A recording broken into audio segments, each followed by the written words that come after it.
Hola hermanos, el día de hoy, 16 de diciembre del 2022, se nos terminó la primera parte del Adviento. ¿Cómo que la primera parte, padre? Si apenas es viernes de la tercera semana del Adviento. A partir de mañana ya comienza la octava final, si lo quieren así, del tiempo del Adviento, y así que por lo tanto entraremos en un clima completamente diferente. A partir de mañana ya lo van a notar las lecturas, todas van a ir centradas en la Sagrada Familia y sobre todo en la figura de María como tal. Así que por lo tanto se nos acabó esta primera parte, pues el día de hoy, del tiempo del Adviento. Ya les digo que como la Navidad de este año cae domingo, el 25 será domingo, pues entonces eso hace que estemos leyendo prácticamente todos los textos. Hasta aquí habría que llegar, y a partir del 17 pues ya, como les digo, cambia un poco el asunto.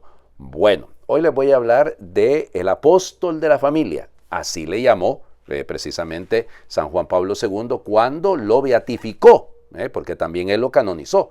Lo va a canonizar, bueno, lo va a beatificar en el año 1994 y 10 años más tarde lo va a canonizar en el año 2004. Bueno, vamos, se trata de San Josep Mañanet y Vives.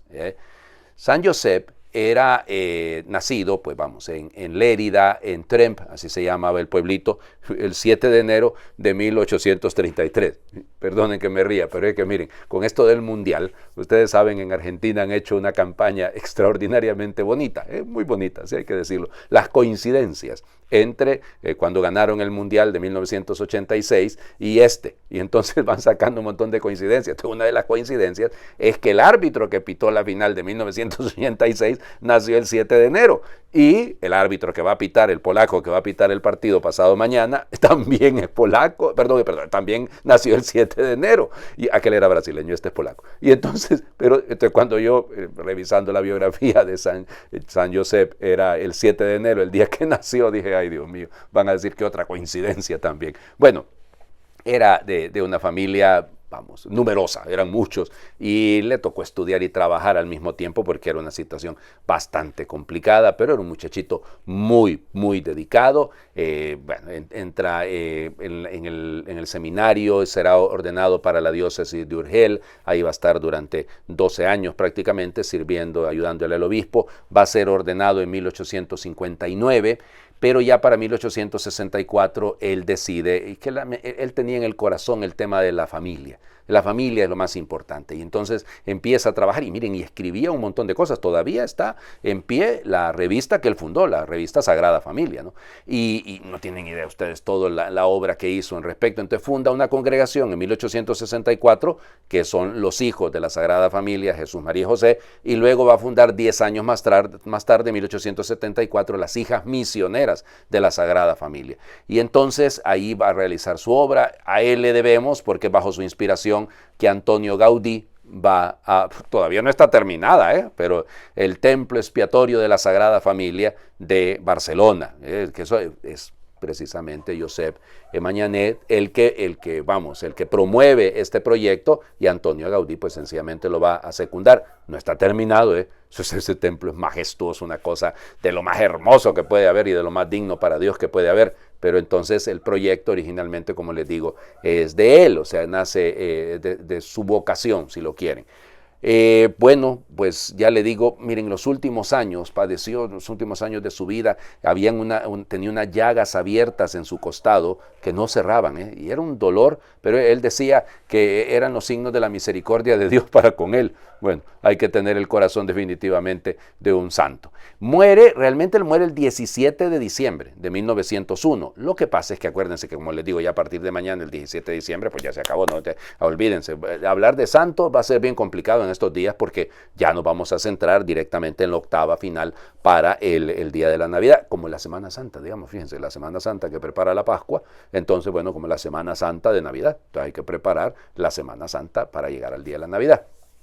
Una semana entera, ¿no? No estoy hablando de domingo a domingo, aunque casi quedaría, ¿no? Pero entonces fíjense, por eso se traslada la fiesta al día anterior, se coloca el 16 de, ¿cómo se llama?, de diciembre, no el 17, que fue el día de su muerte. Bueno, vamos a las lecturas del día de hoy. Isaías, capítulo 56, fíjense ustedes, ya estamos metidos directamente en toda la parte de pues hombre, la parte de los cánticos del siervo de Yahvé. Han pasado hasta aquí, el 53 y 54 es el cuarto cántico, entonces ya estamos llegando al final, pero fíjense la esperanza que está detrás. Entonces capítulo 56, versículos del 1 al 3 y luego del 6 al 8.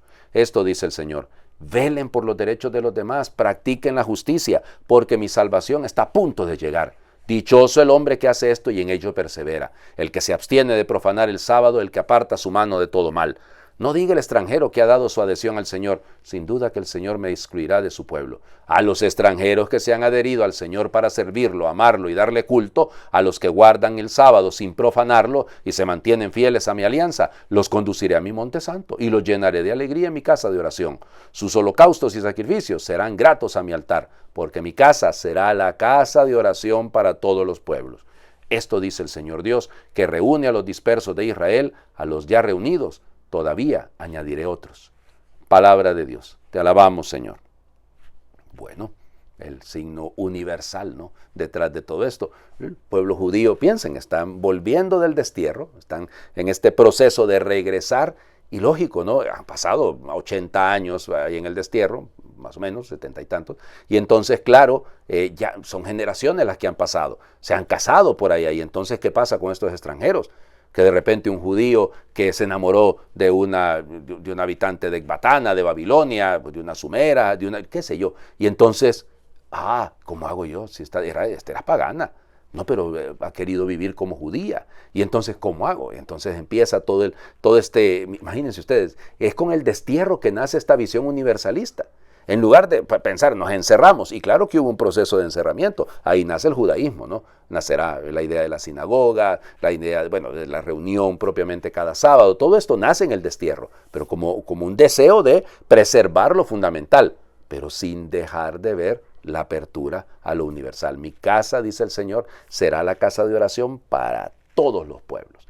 Y a los que ya están voy a añadir otros. Qué belleza, ¿no? O sea, qué belleza, porque Dios no se cierra. La misericordia de Dios no solo es para el pueblo elegido, sino que es para todos. Pero ¿cómo preparar esto? Aquí viene el tema, ¿no? Ese es el tema. ¿Cómo prepararlo? Velen por los derechos de los demás. Practiquen la justicia. No digan, sino que practiquen la justicia.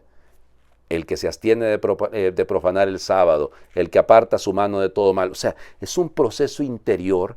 Es un proceso de conversión interior manifestado en acciones concretas de justicia.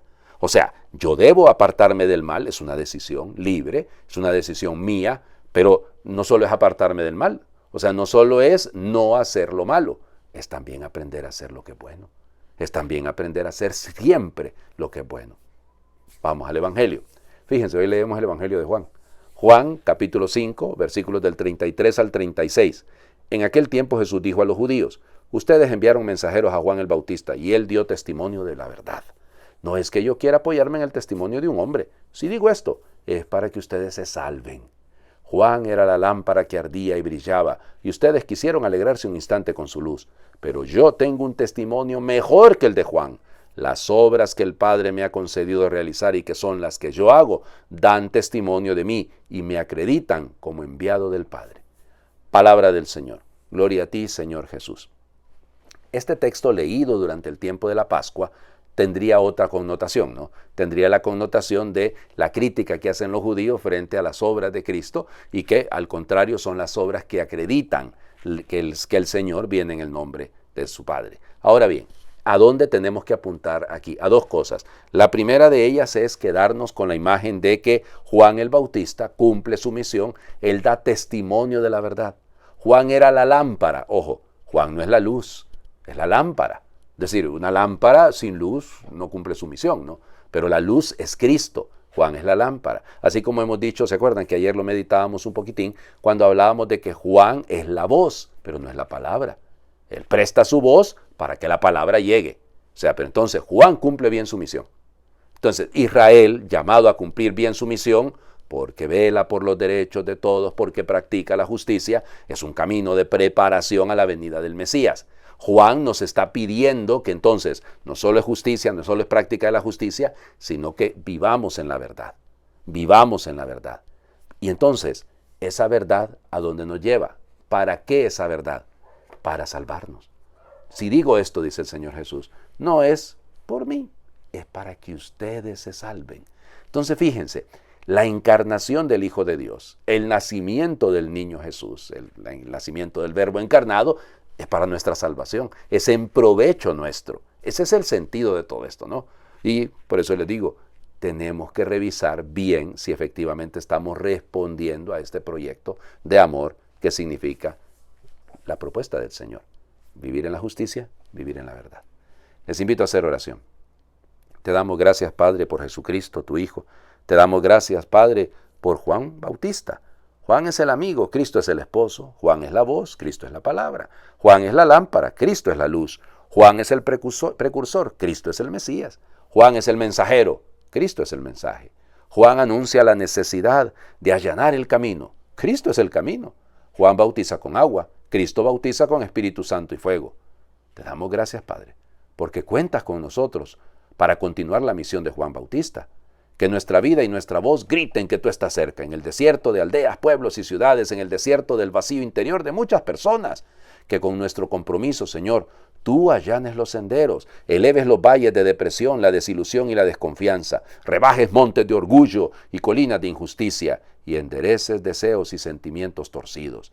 Padre nuestro, danos la fuerza de tu Espíritu para seguir el estilo de vida de Juan Bautista, para abrazar su pobreza y su austeridad, para defender la verdad con palabras directas y certeras, para ser humildes y no pretendamos grandezas humanas, para que nunca queramos ser salvadores de nada y de nadie, para que en nuestro corazón el pecado mengüe y Cristo crezca. Amén. El Señor esté con ustedes y les bendiga a Dios por intercesión de San José, Mañanet y Vives, el que es Padre, Hijo y Espíritu Santo, y su bendición descienda, les acompañe siempre. Feliz viernes para todos.